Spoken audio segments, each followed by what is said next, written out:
दोस्तों नमस्कार। मैं नाथ सोनांचली कथा कहानी और उपन्यास के इस अंक के साथ पुनः हाजिर हूँ। दोस्तों, इस समय मैं वाचन कर रहा हूँ संझौती के दिए। यह एक कहानी संग्रह है जिसे लिखा है शिवाशंकर त्रिवेदी ने।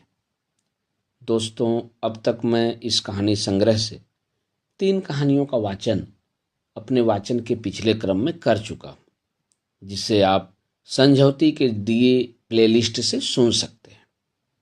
आइए आज सुनते हैं एक और कहानी, गणेश चाचा का वाचन मेरे अर्थात नाथ सोनांचली के स्वर में। उत्तर भारत की एक गांव, टोल पड़ोस का कोई भी कमाकर लौटे, सारा मुहल्ला उल्लासमय। गांव के किसी जवान की लाश उठे, सारे गांव में सनसनी और खामोशी होती। होली त्योहार बंद। बाहर से कमा कर लाए, वह तुम्हारा है, तुम्हारे परिवार का है, किंतु इन गलियों में गोली खेलते समय तुम्हारे तुतले सरसों को लोगों ने अपने निश्चल उल्लास से नहीं नहला दिया था। तुम्हारे सरसों के गालों पर प्यार की चुटकियां नहीं बरसी थीं।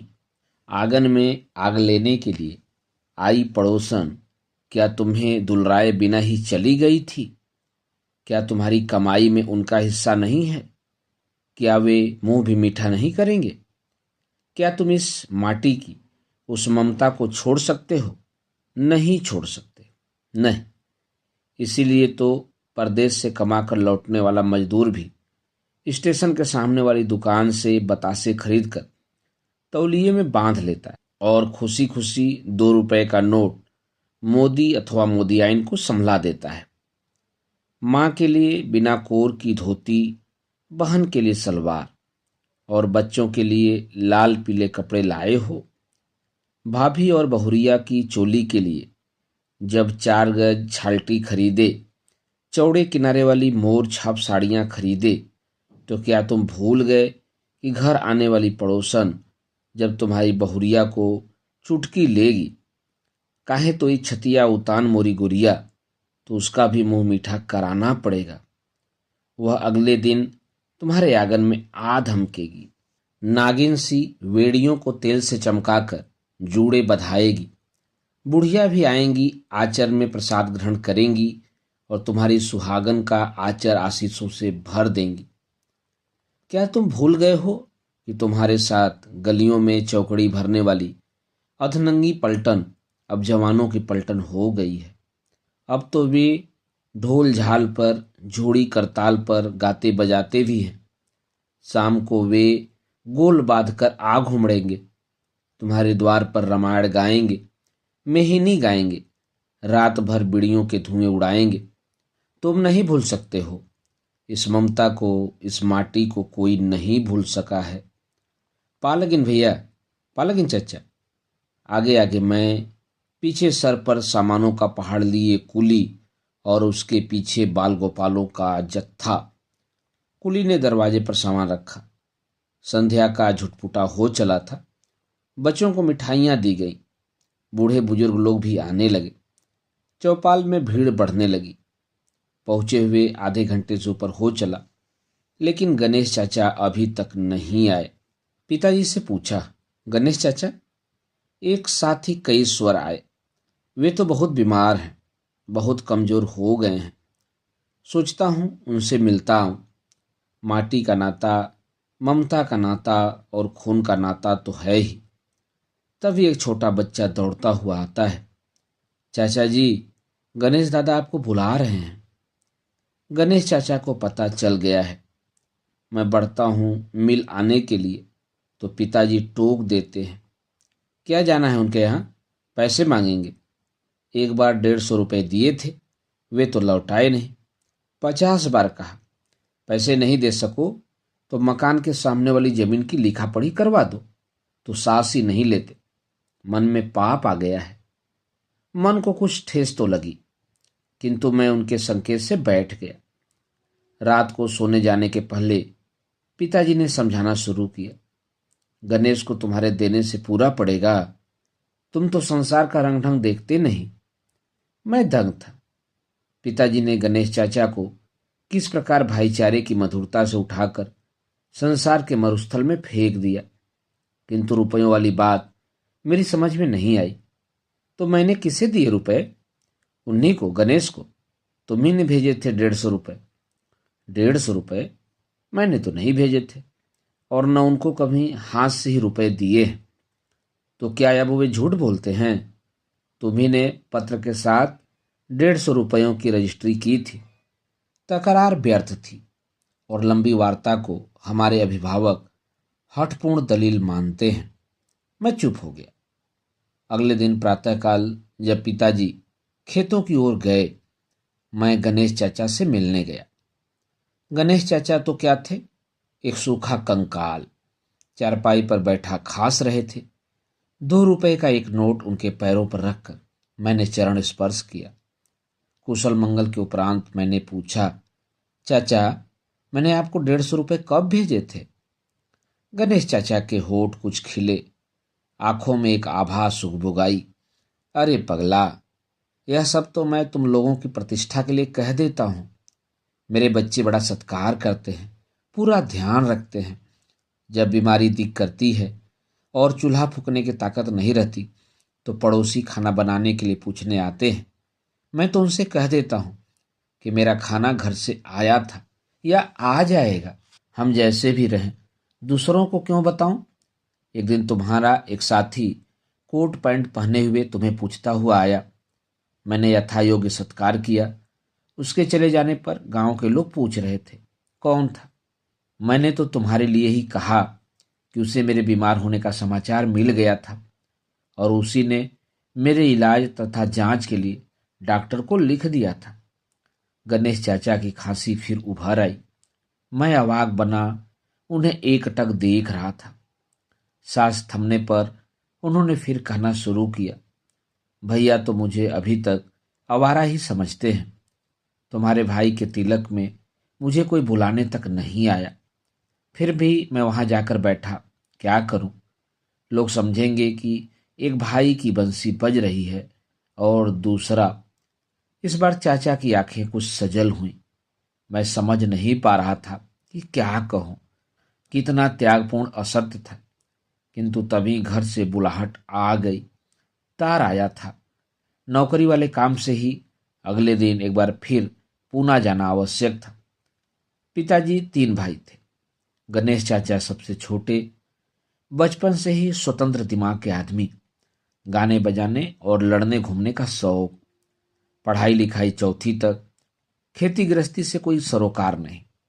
कंधे पर लाल रंग का महाबीरी लंगोट, शरीर में पंजाबी कुर्ता, दुहरी धोती, मस्तानी चाल, भरी हुई दुहरी देह, गेहुआ रंग, उंगलियां मूछों पर ताव देती हुई, फक्कड़ नवयुवक और खाने को घी दूध चाहिए।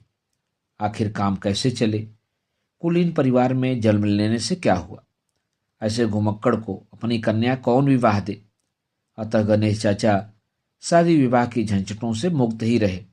जब 20 वर्ष की अवस्था में ही भाइयों ने इस गंदगी से कतराकर बाट बिलगाव कर लिया तो गणेश चाचा को विशेष अखरा नहीं, बल्कि मुक्ति का क्षेत्र कुछ अधिक विस्तृत हो गया। अब क्या? मुट्ठी खुली और अपने हिस्से की संपत्ति को उन्होंने दोनों हाथों उलीचा। कोई गरीब बाप लड़की की शादी की चिंता में रोने लगा और गणेश चाचा ने हाथ पीला कराने का यश लूटा। किसी के घर खर्ची नहीं है, गणेश चाचा ने रुपया दे दिया।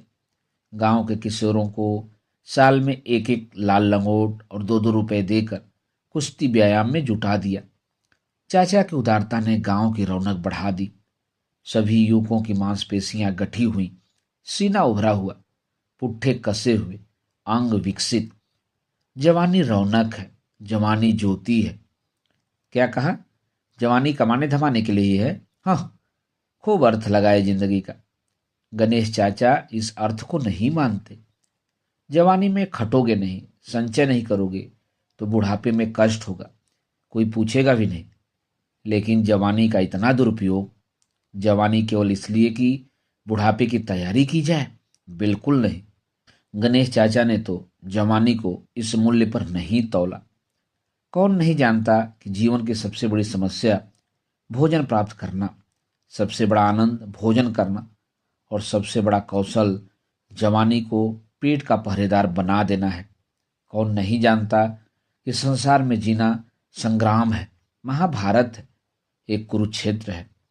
हर व्यक्ति को अपनी जिम्मेवारी समझनी ही चाहिए। बच्चे खेलना कूदना बंद कर दें, किशोर किशोरियां अलमस्ती छोड़ दें, जवानी की अनबान छोड़ दें, वानप्रस्थ पेट का महत्व समझाए। सम्मानित बुजुर्ग स्पष्ट कह दें कि मानव की संपूर्ण सत्ता नीलाम करके कुछ ईंट कंकड़ इकट्ठे कर लेना ही जीवन का चरम पुरुषार्थ है। किंतु गणेश चाचा की तो खोपड़ी उल्टी। खेत बेच दिए, बैल बेच दिए, दरवाजे पर बांध ली 3-3 भैंसें, 2 गायें।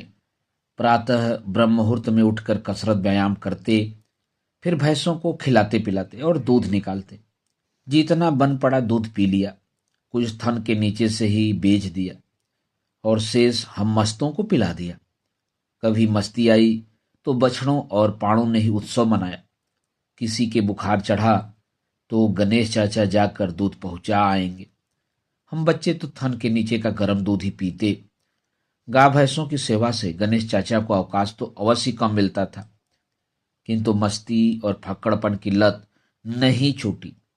ढोल मजीरे उनकी दालान में रहते, होली बसंत का अपना डेरा उनके दरवाजे पर रहता। मरण वियोग में उनकी सहायता बधी नहीं रहती। त्योहार उन्हें सबसे प्रिय होते। किंतु अचानक ही जाने क्या हुआ, कैसे हुआ कि चाचा की मस्ती ने एक मोड़ लिया।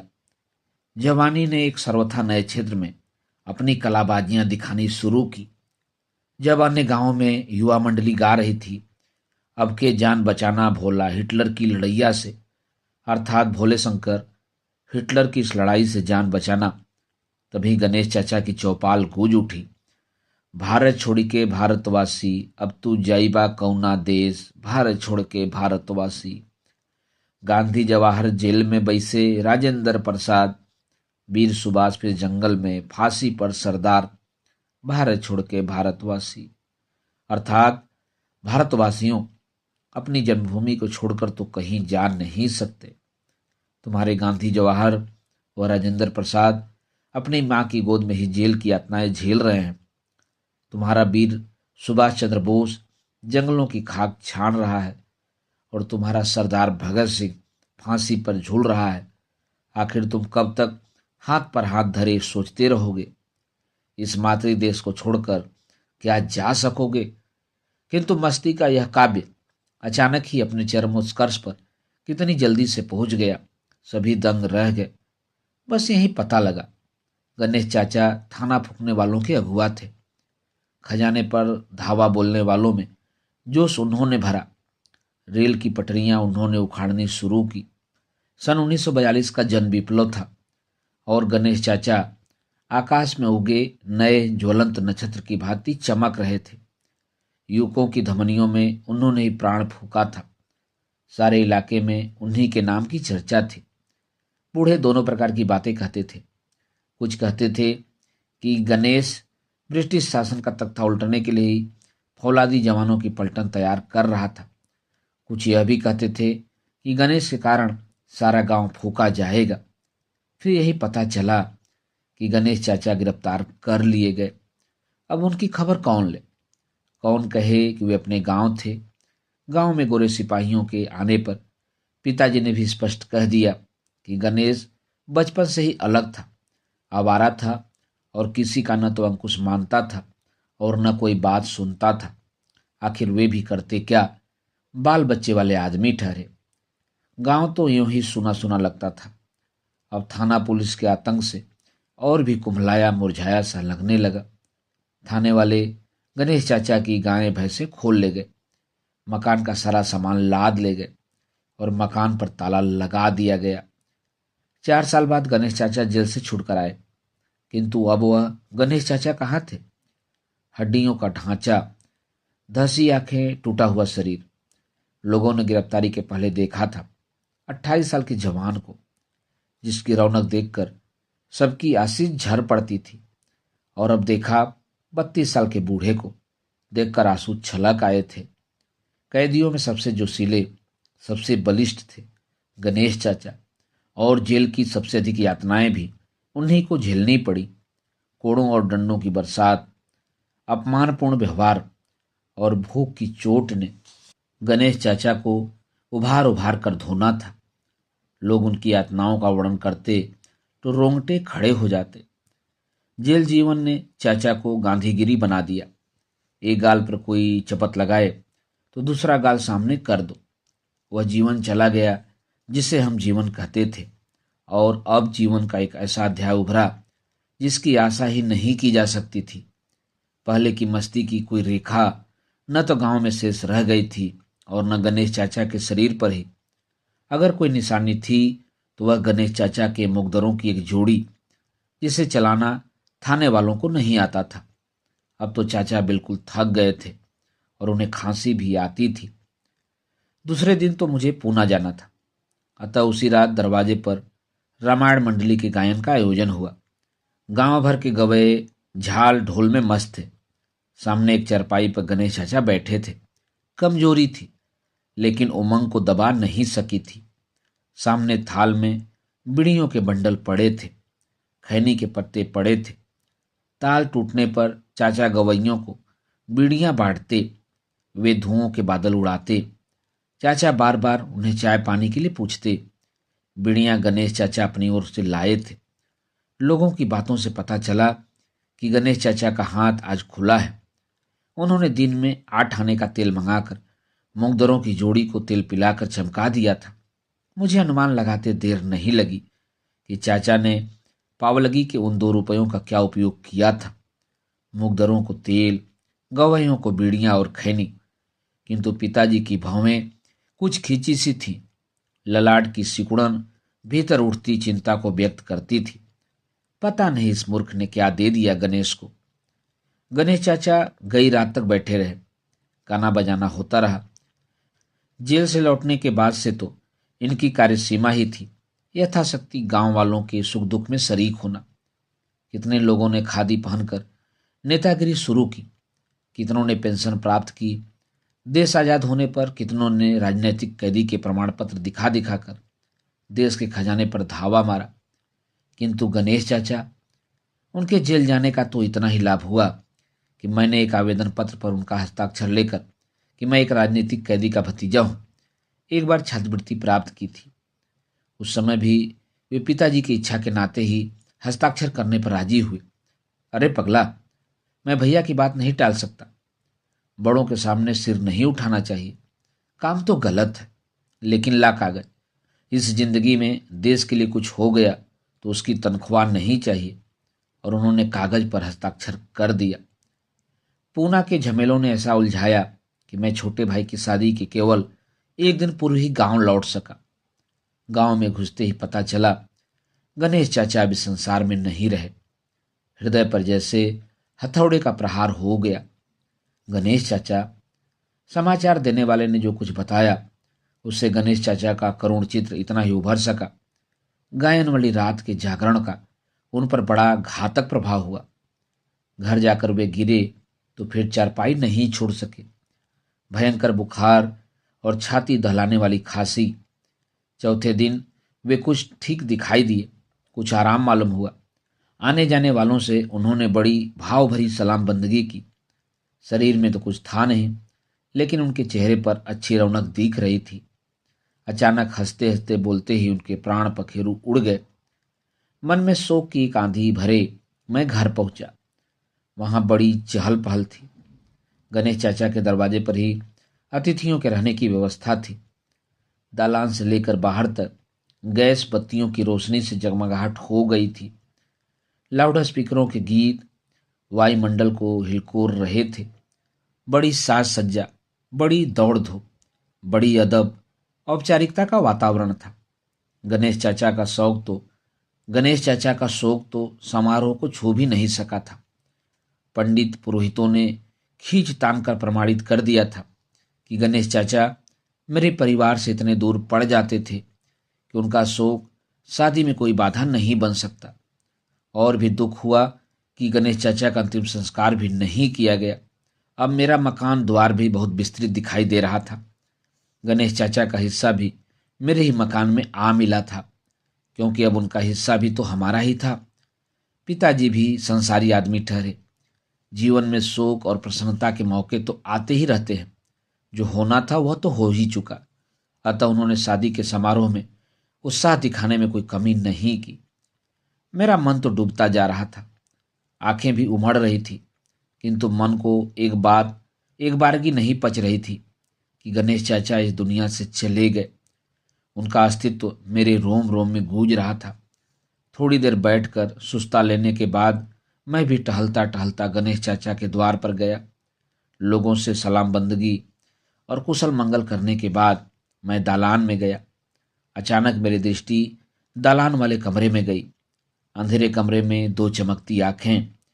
झपट कर अंदर गया। हाथ में टार्च थी। देखा आंखें नहीं हैं, ये बल्कि कोने में गणेश चाचा के मुकद्दरों की जोड़ी खड़ी है। उनकी चिकनी चमकती मूठें प्रकाश पड़ने से चमक उठी थी। मेरा मन स्थिर नहीं रह सका। मैं भागा हुआ पिताजी के पास पहुंचा। पिताजी मेरी आंखों से आंसू झरते देखकर चौंक गए। पहले गणेश चाचा का अंतिम संस्कार होगा, मैंने दृढ़ता से कहा। आप शादी टाल दीजिए। पिताजी ने कुछ भी आगा पीछा नहीं सोचा, बात मान ली। शादी अगले वर्ष के लिए टाल दी गई। दोस्तों, अभी आप सुन रहे थे संझौती के दिए कहानी संग्रह से एक कहानी गणेश चाचा का वाचन मेरे अर्थात नाथ सोनांचली के स्वर में।